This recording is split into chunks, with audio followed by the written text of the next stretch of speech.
Hello friends, आज हम लोग पढ़ना चाह रहे हैं प्रोडक्शन फंक्शन में law of return to scale. जब प्रोडक्शन फंक्शन लॉन्ग रन होता है, जब प्रोडक्शन प्रोसेस लॉन्ग रन होता है तो law of return to scale operate करता है। हम लोग आज पढ़ रहे हैं रिटर्न टू स्केल और हमने आपके सामने एक पेज खोल रखा है जिसमें हमने रिटर्न टू स्केल को डिफाइन करने की कोशिश किया है और समझने की कोशिश किया है। आप पेज पे देख सकते हैं कि हमने लिखा है कि definition that is returns to scale, हमने लिखा है returns to scale definition and understanding, और हम लोगों ने कोशिश किया है समझने को इस रिटर्न टू स्केल को और इसको डिफाइन करने की भी कोशिश किया है। हम लोग लिखते हैं कि law of return to scale is the increase in output by increasing all factor of production. The factor inputs are used in the same proportion at enhance level as use at initial level of production.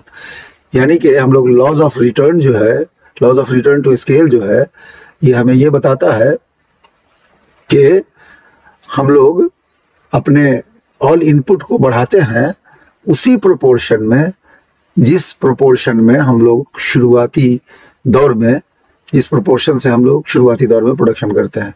तो ज्यादा production करने के लिए भी हम लोग all factors of production को, सारे फैक्टर्स ऑफ प्रोडक्शन को, दैट इज कि हमारी मशीन हो या हमारा मैन पावर हो, हमारा ह्यूमन रिसोर्सेज हो या हमारा इनपुट्स हो, तो सारे को हम लोग सेम प्रोपोर्शन में, सेम रेशियो में बढ़ाते हैं और फर्दर प्रोडक्शन को आगे करते हैं, प्रोडक्शन को ज्यादा करते हैं, प्रोडक्शन को इंक्रीज करते हैं। The production is processed by increasing, production को हम लोग प्रोसेस करते हैं इंक्रीज करते हुए, बढ़ोतरी करते हुए, कभी दुगुना करके और कभी तिगुना करके, और इस तरह से 4 गुना भी करते हैं, 5 गुना भी करते हैं। तो प्रोडक्शन को हम लोग बढ़ाते हैं, उसमें बढ़ोतरी करते हैं बाय डबलिंग, ट्रिपलिंग और सो, दुगुना और तिगुना करके। The quantum of machines, the quantum of machines and equipments and human resources, machine और इक्विपमेंट को और ह्यूमन रिसोर्स को, उसको भी दुगुना तिगुना या उससे भी ज्यादा बढ़ाते हैं। उससे क्या होता है? उससे ये होता है कि हम अपने टोटल मशीन आवर्स को, मशीन के घंटों को बढ़ा देते हैं, हम अपने लेबर आवर्स को बढ़ा देते हैं, और the inventory of raw material जो है, जो सूची है रॉ मटेरियल की, उसको भी ज्यादा कर लेते हैं, उस इन्वेंट्री को भी बढ़ा लेते हैं। यानी रॉ मटेरियल के क्वांटिटी को भी हम बढ़ाते हैं प्रोपोर्शनेटली, एज नेसेसरी, जितना की जरूरत होती है, एज एंड व्हेन रिक्वायर्ड, और जब उसकी जरूरत होती है, जब उसकी जरूरत पड़ जाती है, in consonance with the increase in demand for output.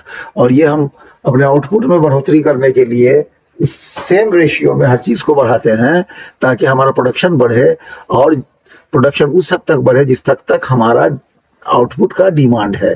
All factors of production are variable, all factors of production जितने भी हैं सब वेरिएबल हैं, सब चेंजेबल हैं in the long run, that is no factor is fix, कोई factor भी fixed नहीं है। By changing the quantity of all factors of production, factors of production के क्वांटिटी को चेंज करते हुए, उसमें परिवर्तन लाते हुए, उसमें तब्दीली लाते हुए, विद द डेवलप टेक्नोलॉजी, और टेक्नोलॉजी जब डेवलप हमें मिलती है तो सारे फैक्टर्स ऑफ प्रोडक्शन में चेंज आ जाता है। तो the scale of production can be change और इनहैंस। तब जब टेक्नोलॉजी चेंज होती है और सारे फैक्टर्स चेंज होते हैं तो स्केल, रिटर्न टू स्केल जो है वो हमारा चेंज करता है या बढ़ जाता है। Despite this fact, return to scale necessarily, इस सच्चाई और इस फैक्ट के बावजूद जो रिटर्न टू स्केल है वो जरूरी तौर पर यूनिफॉर्म रहता है। किसी भी पर्टिकुलर विशेष प्रोडक्शन प्रोसेस में जो हमारा रिटर्न टू स्केल है वो यूनिफॉर्म रहता है, अनचेंज रहता है, उसमें परिवर्तन नहीं होता, उसमें तब्दीली नहीं होती, with the given plant and machinery, with the given technology and technological know how in a particular span of time. किसी खास समय में किसी खास मशीन के द्वारा, किसी खास मशीन के जरिए जो हम लोग एक खास टेक्नोलॉजी और नो हाउ के तहत कोई खास मशीन बनी हो और उसके द्वारा किसी खास टाइम में जो हम लोग प्रोडक्शन करते हैं, उसमें हमारा रिटर्न टू स्केल नहीं बदलता है, वो सेम रहता है, वो कांस्टेंट रहता है। टेक्नोलॉजिकल एडवांसमेंट, जो टेक्नोलॉजिकल जब एडवांसमेंट होता है हमारे यहाँ, जो इंडस्ट्रियल एडवांसमेंट होता है रिसर्च के बाद या रिसर्च के कारण कॉजिंग, तो उससे क्या होता है कि वो हमारे TFP में, टोटल फैक्टर प्रोडक्टिविटी में बढ़ोतरी कर देता है, चेंज करता है उसको भी एडवांस कर देता है। और फिर उसके कारण चेंज आ जाता है रिटर्न टू स्केल। लेकिन ये पूरा प्रोसेस जो है, टेक्नोलॉजिकल एडवांसमेंट जो है, it takes much longer time. So the ये किसी भी टेक्नोलॉजिकल एडवांसमेंट में जिसके जरिए हमारा टोटल फैक्टर प्रोडक्टिविटी बदल जाए और रिटर्न टू स्केल बदल जाए, तो उसमें बहुत लंबी मुद्दत लगती है, बहुत लंबा समय लगता है। इसलिए कोई भी मैन्युफैक्चरर एंड प्रोड्यूसर, कोई भी निर्माता या कोई भी शिल्पकारी या उद्योगपति जो है, हैव टू कंटेंट, उसको कंटेंट करना पड़ता है, उसको अपने अंदर एक तरह का सेटिस्फैक्शन रखना पड़ता है with the given technology and given plant and machinery for a longer period. क्योंकि बहुत लंबे पीरियड में ही कोई एडवांसमेंट हो सकता है, तो उस लंबे पीरियड तक को जो गिवन टेक्नोलॉजी है और गिवन टेक्नोलॉजी के जरिए बनाया गया जो प्लांट एंड मशीनरी है, उस पर उसको संतोष करना पड़ता है। किसी भी मैन्युफैक्चरर एंड प्रोड्यूसर को उसको सेटिस्फैक्ट्री मानना पड़ता है, क्योंकि एक काफी मुद्दत के बाद कोई नई चीज आ पाएगी। तो जो है अभी गिवन टेक्नोलॉजी और गिवन नो हाउ में जो मशीनें अवेलेबल है, उसी से वो प्रोडक्शन करता है और उसको काफी समय तक उसी मशीन से प्रोडक्शन करना पड़ता है। क्योंकि ये टेक्नोलॉजी जो है बहुत देर तक रहेगी, नई टेक्नोलॉजी आने में बहुत समय लगेगा, तो यही टेक्नोलॉजी बहुत लंबी मुद्दत तक जाएगी एंड यही रिटर्न टू स्केल प्रिवेल करेगा, मौजूद रहेगा उस लंबी पीरियड तक। इसीलिए this production process is called the long run production function. इसीलिए इस प्रोडक्शन प्रोसेस को लॉन्ग रन प्रोडक्शन फंक्शन कहते हैं। द इंटरप्रेन्योर जो उद्योगपति है या शिल्पपति है, the entrepreneur on having higher demand, अगर किसी इंटरप्रेन्योर को या उद्योगपति को बहुत ज्यादा डिमांड मिलता है उसके आउटपुट का, उसके प्रोडक्ट का, तो उसको जाना पड़ता है short term production enhancement. Short term production वो बढ़ाने की कोशिश करता है, मतलब बहुत अल्प अवधि के लिए या अल्प अवधि के प्रोसेस में जाकर के वो अपने प्रोडक्शन को बढ़ाने की कोशिश करता है। और वो इस तरह से बढ़ाता है कि या तो वो अपने लेबर्स के वर्किंग आवर्स को बढ़ा देता है, अपने उसके यहाँ जो भी मैनेजमेंट है और जो लेबरर्स हैं या जो वर्कमैनशिप है, ह्यूमन रिसोर्सेज है, उसके वर्किंग आवर्स को बढ़ा देता है, उन्हें ओवर टाइम करके या जिस तरह से भी करके। और या फिर वो शिफ्ट बढ़ा देता है, अगर वो फैक्ट्री एक शिफ्ट में चलती है तो वो 2 शिफ्ट या 3 शिफ्ट कर देता है। और तब भी अगर उसका डिमांड उसके प्रोडक्ट का हुआ है, अगर वो फुलफिल नहीं कर सकता, वो पूरा नहीं कर सकता, तब then they have to undertake long term production process. तब वो लंबे प्रोडक्शन प्रोसेस में जाता है। फिर वो लेबर को बढ़ाने में और वर्कर को बढ़ाने में, उनकी शिफ्ट को बढ़ाने से अगर काम नहीं हुआ, तो फिर वो लंबे प्रोसेस में जाता है अपने डिमांड को पूरा करने के लिए।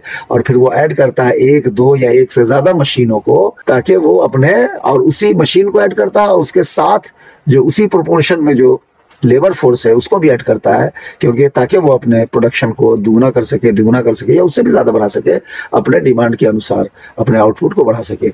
रिटर्न टू स्केल जो है, ये क्या है? ये लॉन्ग रन प्रोडक्शन फंक्शन का एट्रीब्यूट है। ये लॉन्ग टर्म प्रोसेस है, क्योंकि डबलिंग और ट्रिपलिंग, दुगुना और तिगुना करने के लिए प्लांट को, या इस तरह से बढ़ाने के लिए, अपने प्रोडक्शन को कई गुना करने के लिए नई मशीनरी भी उसको लाना पड़ती है। और उस मशीन को लाने में, उसके इंस्टॉलेशन एंड कमीशनिंग में बहुत लंबी मुद्दत चाहिए, उसे कई महीने और कई साल भी लग जाते हैं प्रोडक्शन को शुरू करने में। Installation, commissioning and to start production को शुरू करने में उसे महीनों और सालों लग जाते हैं। इसलिए ये लॉन्ग रन प्रोडक्शन फंक्शन इसको माना जाता है। इसको 2 तरह से लॉन्ग रन हम लोग मानते हैं। एक तो मशीन को लगाने में, इंस्टॉलेशन और कमीशनिंग में, और फिर से नए तरीके से नई मशीन से प्रोडक्शन शुरू करने में महीनों और सालों लगते हैं। गोया कि ये लॉन्ग टर्म प्रोडक्शन फंक्शन है, लॉन्ग टर्म प्रोडक्शन प्रोसेस है। और कोई नई मशीनरी डालने में, टेक्नोलॉजिकल एडवांसमेंट जो टीएफपी को बढ़ा दे, वैसी चीज तो और कई साल के बाद वैसी चीजें बन पाती है, उतना टेक्नोलॉजिकल एडवांसमेंट होता है, और उस एडवांसमेंट के साथ जो मशीनें बनती है वो तो और लंबी मुद्दत उसके लिए चाहिए, तो इसलिए वो भी नहीं ला सकता है। तो जो गिवन टेक्नोलॉजी में उसके पास मशीनरीज है, उसी से उसको काम करना होगा, प्रोडक्शन बढ़ाना होगा, और वो भी लॉन्ग टर्म में बढ़ा पाएगा, क्योंकि तुरंत कोई नई मशीन लगाई नहीं जा सकती है। तो मशीन को लगाने में भी एक लंबी मुद्दत चाहिए, महीनों और सालों, इसलिए भी ये लॉन्ग टर्म प्रोडक्शन फंक्शन है। और कोई नया टेक्नोलॉजिकली एडवांस मशीन भी जल्दी नहीं मिल सकती है, तो पुरानी मशीनों को लेकर के लंबी मुद्दत तक उसको चलना है, उससे मैन्युफैक्चर करना है, प्रोडक्शन करना है। तो इसलिए ये लॉन्ग टर्म प्रोडक्शन फंक्शन है या लॉन्ग रन प्रोडक्शन प्रोसेस है। थैंक यू वेरी मच, बहुत बहुत शुक्रिया, धन्यवाद, जय हिंद।